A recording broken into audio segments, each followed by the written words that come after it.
Alright, before we hop into the video today, just a quick thank you to our sponsor, Sports TNB. Hey, if you play 2K, you know the grind is real. The badge grind can get tough, so if you're looking to buy a stacked NBA 2K account with max badges and everything like that, visit sportstnb.com. Make sure to let him know Hayden YT sent you, and he'll get you everything you need. He's legit. First link in the description down below. Go check it out. Alright, what's going on YouTube? Hayden here. Today we're back with a brand new video. Today I have a couple news topics that I want to discuss with you guys regarding in terms to Dan Quinn and Thomas Dimitroff, and then talk a little bit about Jacob Eason and his future plans. So yeah, before we get into all that, make sure to hit the like button if you do enjoy this video, as it helps out the channel. Hit the red subscribe button down below, hit the post notification bell to know when I post content on this channel. Comment down below what you think of this video and what you think of everything that I'm going to talk about in this video. So with that said, let's get right into it. Alright, first up, our first topic of the day is we're going to discuss what the Atlanta Falcons chose to do, and that is they are keeping Dan Quinn and Thomas Dimitroff in the organization for the 2020 season. So yeah, Arthur Blank has decided on this to retain Dan Quinn and the GM Thomas Dimitroff, which comes as a shock to a lot of people. A lot of fans out there are kind of split. I guess not really split. There's a lot more fans that are more angry about this than they are happy. In my regards to the situation, I'm not too shocked that they kept Dan Quinn. I'm more shocked that they kept Thomas Dimitroff, as I'm not the biggest TD fan out there. He's made some questionable decisions and things like that in the past. And yeah, but I'm not really as shocked that the Falcons kept Dan Quinn. I kind of expected them to do that after the turnaround that has happened.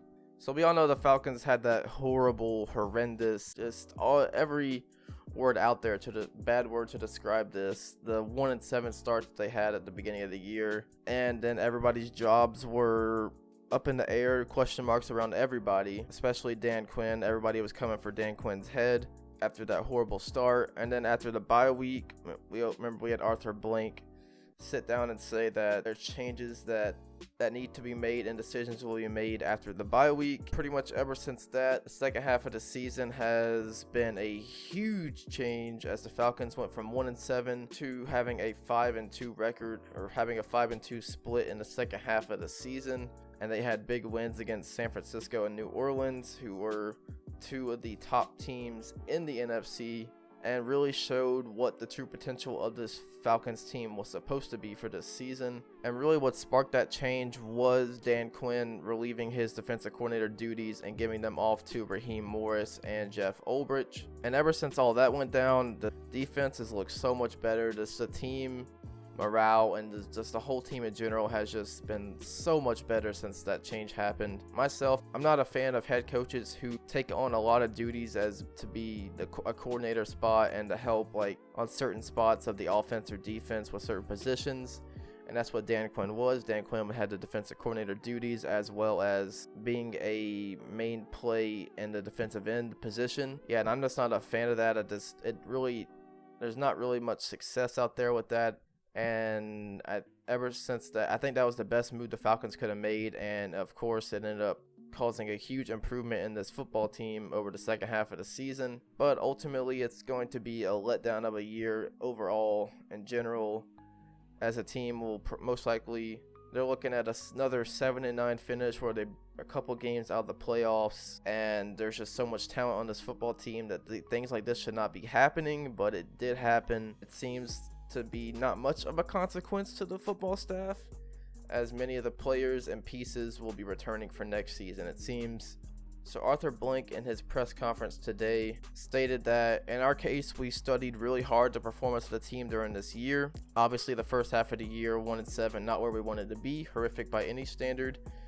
Definitely I agree with that statement a lot. He went on to say, but you look at the second half of the year, we're 5-2. The question really is for me, were the improvements that were made, were they significant enough, and did they show enough of a trend line that I feel there's a reason to believe we can carry that kind of record and performance over to 2020 season? And he responded to his own question there by saying, my answer is yes, because essentially the players, we didn't come up with Superman the second half of the year. Same number of players, same quality of players, the same individuals who were playing just as hard in the first half as the second half, but they were put into better positions to win. And I can agree with that. That goes along with what I was saying about Dan Quinn relieving his defensive coordinator duties. That relieved a lot of stress off the back of Dan Quinn.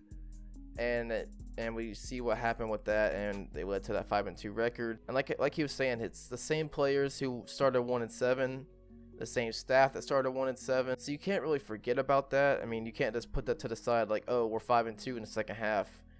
1-7 doesn't matter. You can't do that really, because of obviously it's the same staff, same players that went 1-7, or the same staff and same players that were 5-2 in the second half were also the same players that were 1-7. So you can't forget about that. That's just not something you can put to the side. And obviously there's going to be things to be looked at in the off season, and a couple changes I expect to be made, especially regarding to the O-line and things like that, and some draft upgrades maybe for the D-line. A real positive coming out of this, and a real positive about Dan Quinn as a person. He's obviously a really good person, and it shows as the players step up for him, and they show a lot of support for Dan Quinn. As earlier in the season when Julio stepped up after a game and put the blame on the players and not on Dan Quinn himself. And also the captain Ricardo Allen this week actually stated that DQ has done so much for everybody in this locker room. Everybody from the bottom 62 to the top 1, he gives everybody a chance to contribute to the team. That's not like everywhere. Some people just have people that they like in certain positions and they don't give folks chances. Obviously, a lot of the players support and respect Dan Quinn, and that showed as they pretty much fought for his job. As Dan Quinn stated in today's press conference, that they fought for his job and they gave him another chance to come back and fix the mistakes that were made this season. So looking forward to next season a little bit, and regarding to Dan Quinn's job status, I would say this is the last straw. If we have another horrendous start, I don't know why I said it like that, but if we have another horrendous start at the start of next season in the 2020 year, like a 0-3, 1-3, 1-4, something along the lines of that, I say cut the cord immediately if something like that happens. Don't let it fall to what it did this year, like a 1-7 situation.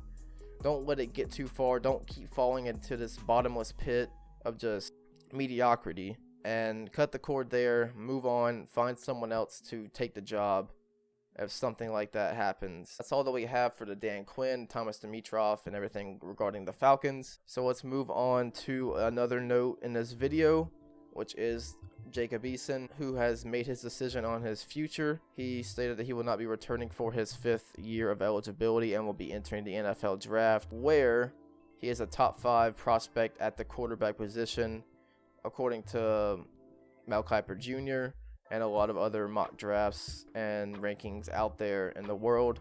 Of course, Jacob Eason, and why I want to talk about this is that he was a member of the Georgia football team in 2016 and 2017 seasons, where in 2016 he was the starter as a true freshman in Kirby Smart's first season at Georgia. But then in 2017 was the year where he got injured in the first game against App State, and then Jake Fromm replaced him from then on out. And just to talk about Jacob as a person, the guy is one of the classiest guys you will meet. I haven't met him personally, but just from the things I've heard and things that I've seen on the internet and social media and things like that, he is definitely one of the classiest guys and the humble guys you will meet out there. And especially if you all remember the time when, after the national championship loss, Jacob Eason was the first one to meet Jake Fromm in the tunnel and console him and put his arm around him and just let him know that everything's still all right. And that just shows the kind of guy that Jacob Eason was. This selfless player, this classy guy. Even when he was put into the role of the backup in the 2017 season, he still showed class in that role and handled it with the best of regards out there that anybody could do. And after all that went down, he went on to transfer to Washington to continue his football career. And then this past season, he threw for 3,132 yards, 23 touchdowns, 8 interceptions, and led the Washington Huskies to the 9-5 season, where they recently beat number 19 Boise State in the Las Vegas Bowl. After that was where he announced his decision on Twitter to forego his last year and enter the NFL draft. And I did want to touch on his note that he posted on Twitter and what he said, some of the key spots. So he said, playing this season for the University of Washington has been one of the greatest experiences of my life. UW has given me an incredible opportunity to develop as a football player and a person, and I am forever grateful and honored to be a Husky.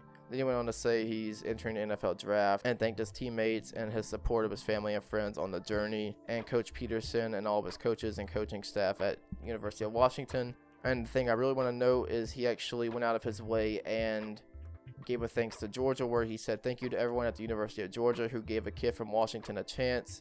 To all of my teammates, the bond and memories we created are something I will cherish forever. You inspire me to be my best. My experience as a student athlete has been special, and I am eternally thankful. Go Dogs." Signed, Jacob Eason. So yeah, he went out of his way to shout out the University of Georgia. That is something I can full on respect him for. And once a dog, always a dog, has that mentality to him. And to kind of cap this off, I hope the best for Jacob Eason going forward. I hope he gets slotted and picked in the NFL draft. And I hope he has a great NFL future. As he's lined up, he has a lot of potential.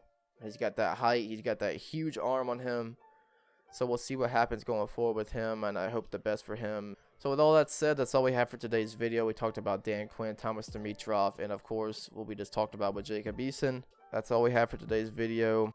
If you made it this far, make sure to drop a like on this video. Comment down below what you think of all the things we touched on today. Make sure to subscribe to the channel if you were not already. Check out the social media links down below. Check out all the links down below to Discord. Like I said, social media, Patreon, everything like that down below. With that said, it's been Hayden. I'll see you guys next time. Peace out, everybody.